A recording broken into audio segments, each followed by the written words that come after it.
Bien, y salimos de las noticias de Israel y las complejidades políticas que ahí dan vuelta y todo lo que pasa para venir aquí a nuestro país, donde nunca es aburrido.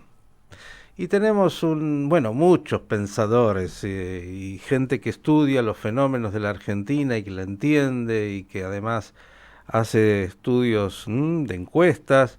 Bueno, ¿para qué le voy a decir todo esto si cuando hablo de Sergio Bernstein usted ya sabe de quién estoy hablando? Querido Sergio, ¿cómo estás? Buen día. Un gusto enorme, Miguel. Un placer charlar contigo. Gracias por la comunicación. Bueno, a ver, ¿por dónde arrancamos? Domingo tenemos otro debate. Empecemos por el anterior, que para mí fue pobrísimo, pero no sé qué es lo que usted diría al respecto. Y estamos a nada de lo que será el 22 de octubre, donde hay que ir a votar. ¿Qué está usted monitoreando de esta realidad argentina? Acabamos de terminar un sondeo de opinión pública con Eduardo D'Alessio al respecto para intentar comprender cómo la sociedad tomó el último debate, qué perspectiva tiene para el próximo, que es este domingo en la Facultad de Derecho aquí en la Universidad de Buenos Aires. Te diría, Miguel, tres aspectos para señalar. Primero, la mayor cantidad de la sociedad no se sorprendió de nada, no hubo ninguna idea innovadora, nada que haya llamado particularmente la atención.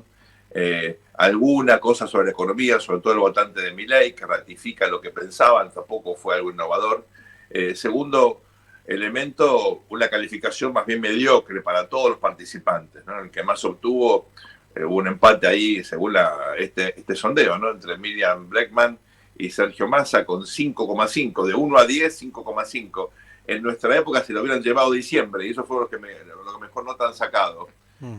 Y los peores, la peor fue Patricia Bullrich, que estaba enferma, no estuvo bien. Esto se los presento, este Janito que siempre me ayuda Yo estaba justo por decir que a usted tiene, reflexionar. claro, alguien que le va soplando y Sí, claro, es el que me que ayuda en estas cosas, ¿no? que también habría desaprobado a todos los... Ay, Dios, sí. Y el tercer elemento, y esto es interesante, la gente cree que el próximo debate va a ser un poquito mejor, ojalá sí sea, ¿no? Una vez roto el hielo, ahora queda una sola instancia y hay que jugar a fondo, ya no queda mucha, digamos, oportunidad para recuperar, es un momento de mucha audiencia. La gente cree que no cambió mucho el voto con esto, al contrario, ha ratificado lo que ya pensaba, solamente un porcentaje marginal. Lo que pasa, Miguel, que en esta elección, bueno, un poquito hace la diferencia, ¿no?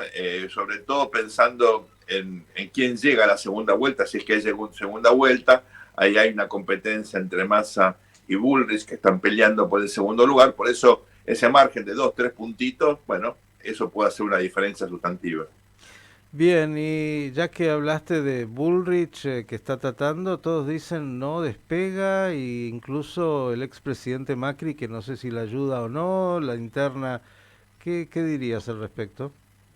Bueno, ayer pude entender un poquito más de lo que pasó. La verdad que muchas veces Macri habla como libre pensador. No tiene noción, no lo hace de mala fe, simplemente no tiene conciencia de la importancia que tiene su opinión en un contexto electoral de estas características. Dice, estoy en Boston, acá en Cambridge, en Harvard, ¿quién se va, quién va a interpretar más lo que yo digo? Y a veces, Yo soy el presidente, past president. past president, y a veces él por ahí con bastante lógica dice, bueno, si hay una buena reforma, ¿por qué no apoyarla? ¿No? Claro, Ujú. en un contexto electoral, cuando estás en la trinchera peleando segundo a segundo por sacar medio punto, un puntito más, eso te cae como un balde de agua fría. Entonces, si fuera el contexto de la campaña, cuando no hay una coordinación efectiva, no es que, digamos, los asesores de Macri se juntan con los asesores de Bullrich y dicen, bueno, que diga esto, eso no pasa en Argentina. Mm. Entonces, todo esto termina generando la verdad, una confrontación absurda entre dos personas que están de acuerdo, como Bullrich y Macri. Estas cosas pasan siempre, pasan en la vida, pasan en la política, pero claro, en este contexto tuvo una amplificación enorme, porque muchos sospechamos, y esto sí es lo importante, Miguel, que Juntos por el Cambio está unido, si gana, seguiría unido, pero si pierde, Mm. si gana Milei, si gana Massa, ¿qué pasa con Juntos por el Cambio? Massa llama un gobierno de unidad nacional. Milei seguramente va a necesitar apoyo de todos los partidos porque no tiene estructura, no tiene peso parlamentario. ¿Sigue Juntos por el Cambio? Entonces, en el contexto de esta amenaza, una eventual ruptura, esta supuesta pelea, que no fue pelea, entre Bullrich y Macri hace mucho ruido, ¿no? Si lo consultan a usted de mi parte, dígale a Bullrich, a su gente, que la mejor manera, en lugar de decir esto, es decir, tiene razón, nosotros apoyaremos lo que hay que hacer, porque sería casi el sentido común, pero parece que los políticos siempre viven fuera del sentido común. Ya que hablamos de la política argentina tan mediocre, déjeme decirlo a mí, se agregan hechos siempre muy interesantes de la farándula, porque la farándula de la política están ahí, ¿no? ¿Cuánto afecta en realidad este episodio de Insaurralde y sus señoritas? Bueno, a ver, primero, ojalá este fuera el único escándalo de corrupción que tiene la política argentina, ¿no? Ojalá fuera la excepción No, es de el una política último. transparente, más o menos lógica. Como todos sabemos, esto confirma, ¿no?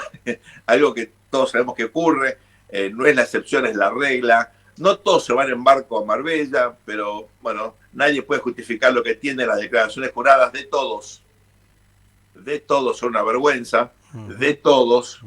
Acá nadie puede tirar la primera piedra. Cuando dice de todo, Con lo ¿se cual, incluye a Milei, por ejemplo? sí, digamos, Milei presentó una declaración jurada, bueno, por ahí más lógica, ¿no? Para alguien que no viene, que viene del sector privado, pero hay otros que han tenido una dilatada trayectoria y presentan una declaración jurada que es un chiste, ¿no? Y también tienen divorcios así importantes en el pasado. ¿Cómo se Entonces yo te llega diría, un político a tener 100 millones de dólares? ¿Me explica? Porque no es el único, y usted lo dice claramente, todos lo sabemos. claro, Digo, y esto seguramente, digo, lo único que hace es darle más votos a Milei, ¿no? por supuesto. Digamos, más importante que eso, lo que hace es aumentar la brecha de desconfianza que existe en la Argentina. Porque cuando no le crees a las declaraciones juradas, si bueno, no, si tipos ya mienten eso, mienten todo, ¿no? Yo te diría que hay acá una cuestión de fondo, y es que la política argentina funciona mal. La corrupción es uno de los grandes problemas, no es el único, y yo creo que tampoco es el principal.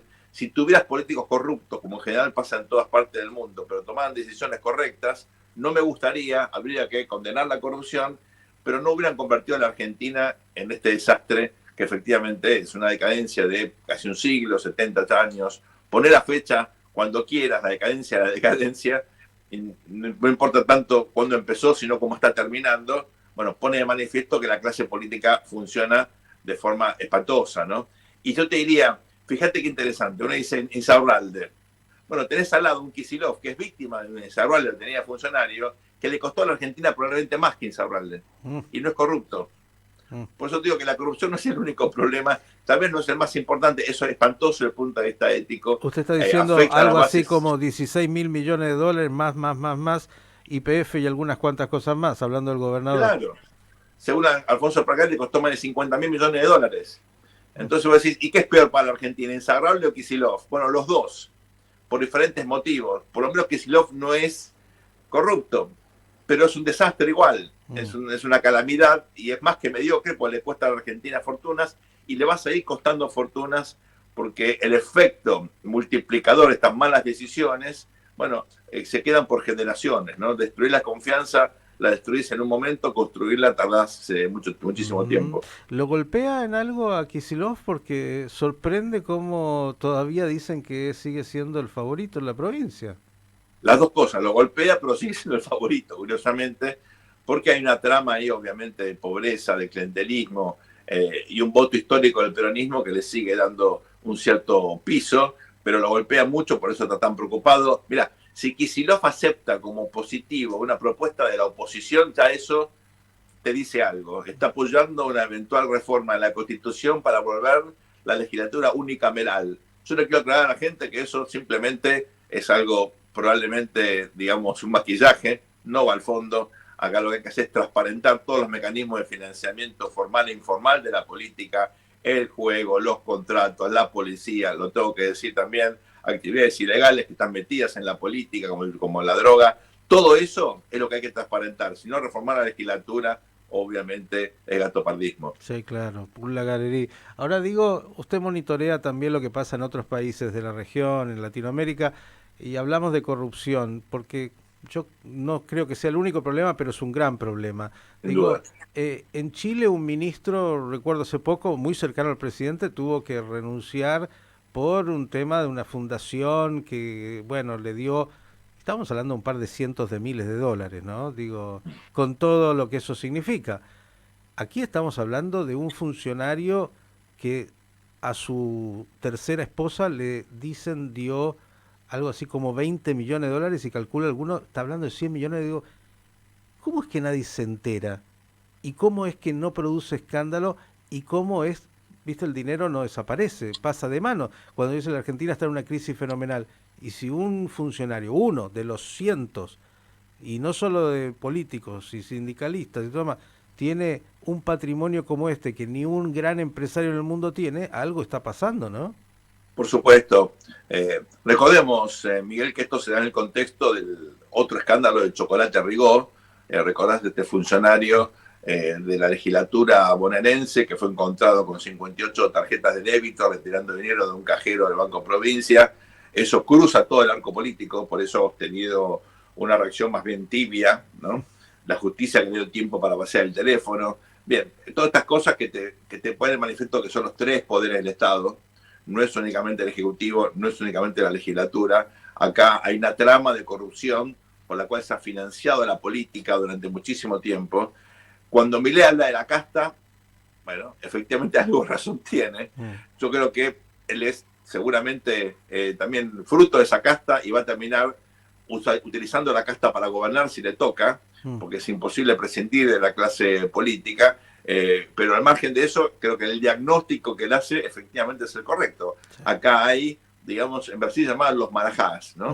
Una política donde hay como un aislamiento y normas o hábitos que son absolutamente, obviamente, alejados del sentido común y de la realidad de la ciudadanía, y que pone en manifiesto, creo que más que una clase política, tenemos acá privilegios que son inaceptables. Por eso, en cualquier contexto y sobre todo con una sociedad empobrecida, porque el gran contraste es lo que ves en Marbella y el 50% de pobres que tiene la Argentina, medido eso con generosidad y antes de la devaluación que se está produciendo en el mercado. En algún momento el dólar oficial va a tener que acompañar lo que hace el mercado y eso recién va a generar otro 10-15% de pobres. Por eso el contraste es enorme y eso es lo que llama la atención. Ahora, en todos los países de corrupción, en la Argentina tenemos un umbral muy alto de tolerancias a la corrupción, está como aceptado en el sector público, en el sector privado también. Muchas veces necesitas dos para bailar el tango. Bueno, siempre hay alguien que quiere salir a la pista, ¿no? Digo, no hay que ir a Marbella, hay que ir a Puerto Madero y es suficiente. Claro. Digo, porque por todos lados se ve esto que está en Costa Esmeralda, en Punta del Este. Claro, no hay que ir tan lejos. Sí, no hay que ser, no hay que tener un gran tujes para solamente ahí darnos cuenta de que la cosa es seria. Digo, la última, quisiera mucho más, pero tenemos siempre el tiempo y tú también corriendo. ¿Cómo juegue? ¿Cómo viene la elección? ¿A dónde? ¿Hay segunda vuelta? ¿No hay segunda vuelta? ¿Milei es el candidato fijo? ¿Hay posibilidad de sorpresa? Todo eso. Milei es un candidato muy fuerte, que puede ganar en primera vuelta, depende de lo que pase acá en las últimas 2 semanas.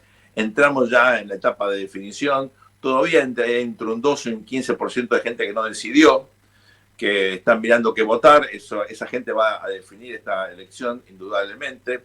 El debate, lo que ocurra con el tipo de cambio, lo que ocurra con este escándalo de corrupción, seguramente vamos a conocer más cosas, va a influir en el ánimo de los votantes. Por eso Milei hasta ahora fue el que ha capitalizado esta situación de altísima incertidumbre y de bronca en la sociedad.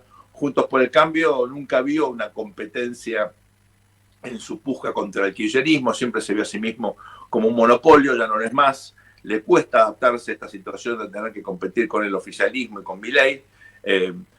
Patricia le ha costado no solamente el debate, sino posicionarse luego del resultado de la elección. Ella ganó muy cómodamente su primaria, pero fue una victoria en algún sentido pírrica, se quedó sin energía, sin propuestas y sobre todo sin épica, ¿no? Para lo que venía, que era lo más importante, que era la elección general. Y yo te diría, lo del oficialismo es algo bastante inusual, porque la tiene todas en contra. Massa es el ministro de Economía de un gobierno que es un desastre, los escándalos los afectan, el principal distrito, y sin embargo sigue siendo competitivo. Es algo difícil de explicar, sobre todo en el exterior.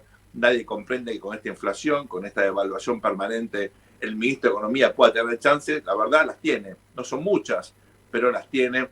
Él ha demostrado que es un líder resiliente, que pone la cara independientemente del contexto. Eso tiene mérito también. Así que claramente Milei hoy es el que está liderando, pero todavía elecciones abiertas. ¿Factor ausentismo?